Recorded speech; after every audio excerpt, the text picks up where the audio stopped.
Welcome to the deep dive. Today, we are strapping in for what might be the ultimate financial head start. I think it is. Our mission is to explore a really detailed, age-gated roadmap. It's basically a checklist for teenagers from age 13 to 18. And the goal is, well, it's ambitious. It's very ambitious. If followed, it sets them up for a legitimate shot at becoming a millionaire in their 20s. It sounds kind of unbelievable, but the source material we looked at lays out this surprisingly clear blueprint. The advantage of starting young is just immense. It's everything. But you need a strategy, right? It's not just about saving. It requires action across finance, skills, and some really crucial logistics. And here's a key point. If you're listening and you're older than 18, don't tune out. No, absolutely not. Treat this as a foundational checklist. You can see if you missed any of these bedrock steps. Okay, let's unpack this right away. The fundamental principle that just governs this whole roadmap is time in the market. And this isn't just a motto, it's almost like physics. The longer your money is invested, the more it compounds. Think of it like a snowball rolling down a hill. It just gets bigger and bigger. Exactly. If you start that snowball at 13, by the time you're 25, you're not dealing with a snowball anymore. You have a full-blown, unstoppable avalanche. And that time advantage is the one thing you can never, ever buy back later. It's the most important factor. So we have to get that initial piney lump of snow rolling immediately. Which brings us right to age 13. We have to address the logistical challenge first, because a minor can't just go and invest on their own. Right, so let's start there. Age 13.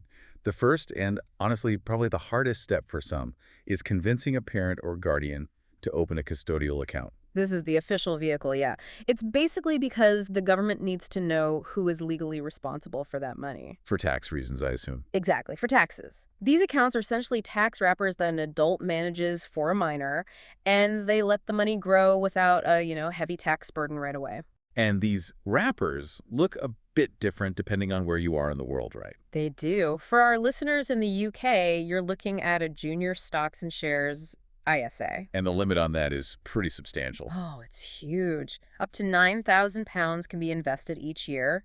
The child gets to manage it from 16, and then they can withdraw the money at 18. And in the USA. In the US, you're looking at UGMA and UTMA accounts. They both allow basically unlimited contributions, but there's a trigger you have to watch out for. What's that? If a guardian puts in more than $18,000 in 1 year, it can trigger a gift tax. So you have to be smart about it from day one. And there's a difference between the two, UGMA and UTMA. A key one. The UTMA is a bit more flexible. It lets you invest in things like real estate or even fine art. The UGMA, on the other hand, is strictly for securities. Okay, so the account is open. What do we actually put in it? The source is very clear on this. It's a bit simple. So simple. Keep it low cost. We're not chasing individual stocks here. We're talking about the S&P 500 index fund. Correct. The whole idea is to harness the power of the broad market, not to try and be some stock-picking genius at 13. Right. The S&P 500 spreads your money across, over 500 of the biggest companies in the USA. You're just riding decades of established, consistent growth.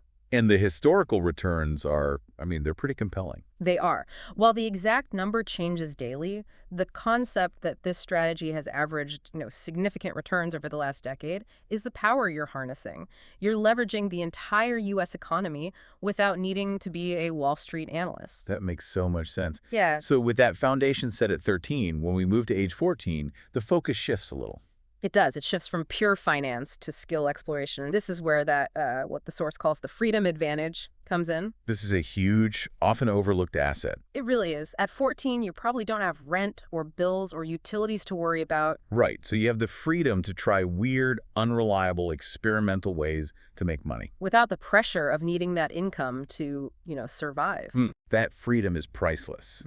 The advice is basically try everything. Everything. Clean driveways with a pressure washer, try competitive sports, build something, sell something online. And one of the most interesting points they make is that not everything has to earn money right away.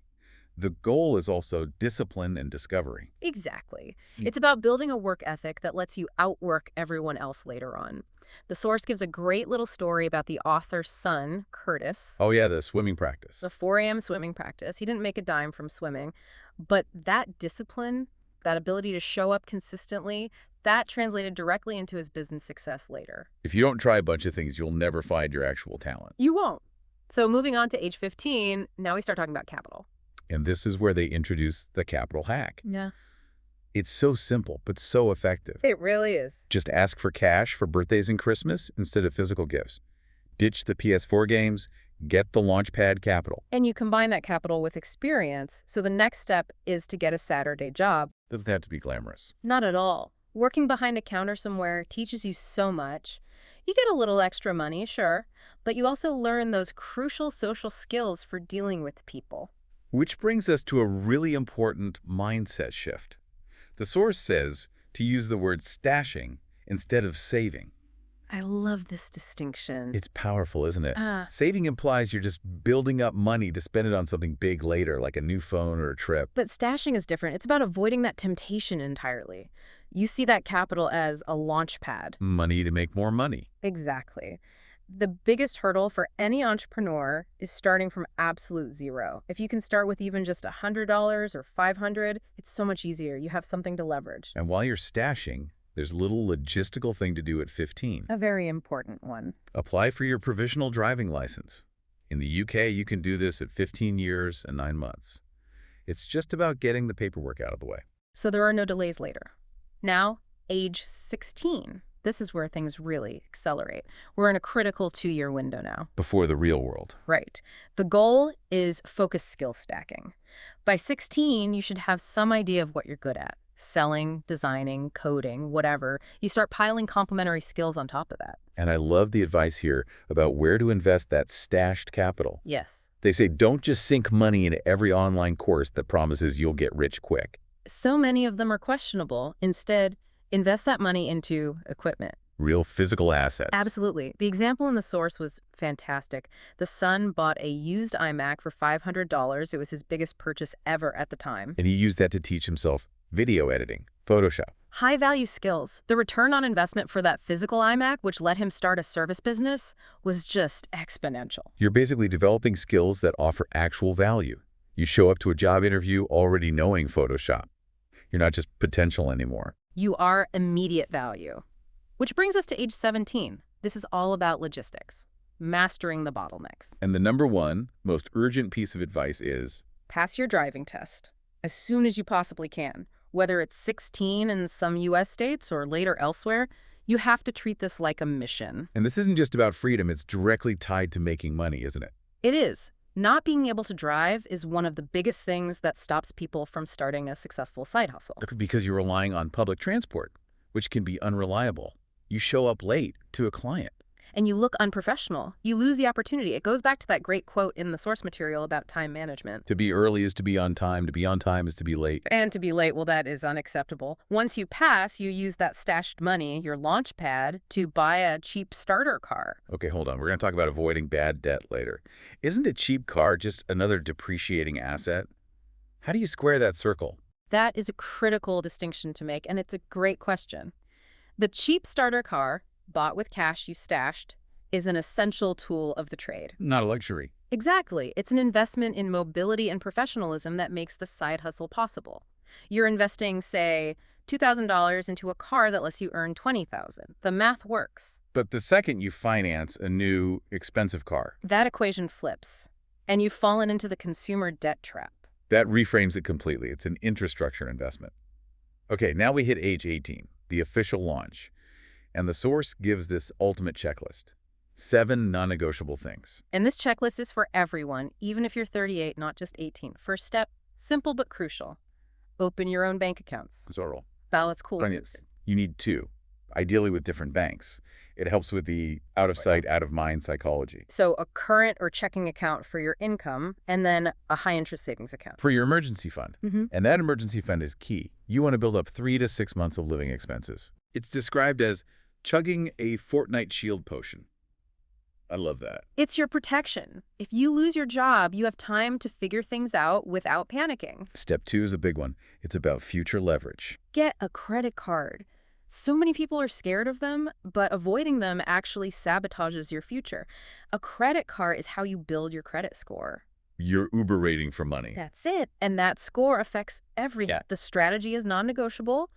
Use the card for normal stuff like gas and pay it off in full every single month. No exceptions. You build great credit, and you don't pay a penny of interest. Step 3, open an investing account. And crucially, it has to be a tax-advantaged account. A Roth IRA in the US, a stocks and shares ISA in the UK. Why is that so important? Because your gains compound year after year and you avoid paying taxes on that growth.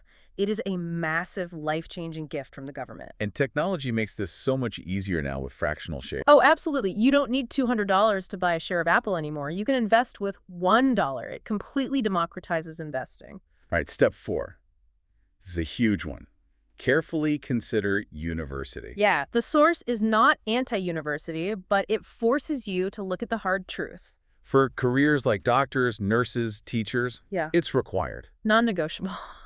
But for a lot of degrees, and they use golf management as a funny example, the financial return just isn't there. Especially when you consider the debt. For trades like plumbing or for entrepreneurship, practical experience often matters more. And apprenticeships are a fantastic alternative. You get paid while you learn, and you avoid that massive debt burden that stalls your investment snowball. Step 5. This might be the most important concept in the entire deep dive. Avoid bad debt. Debt is a heavy anchor. It just drags you down. And we have to draw that hard line between good debt and consumer debt. We do. Good debt is leverage. You use it to buy assets that appreciate or make you money. A mortgage, a business loan for a new machine. The source used the example of a loan to open a model shop. That was leverage. A springboard. A springboard. Consumer debt is the anchor, financing things that only go down in value. The classic example is the car. The source mentioned that 2.2 million UK drivers finance their cars. It's a massive money trap. You're paying interest on a guaranteed loss. It just pulls cash directly away from your ability to invest. Step 6 is to start a side hustle. Right. Don't see your 9 to 5 as the end goal. It's your launch pad. You use the skills you stacked at 16, copywriting, video editing, and you start a service business on the side. Use the dread from your day job as motivation. Exactly. Every shift you hate is an investment in your future, which is powered by that high-income skill you're building on the weekends. And finally, step 7, invest for the long term.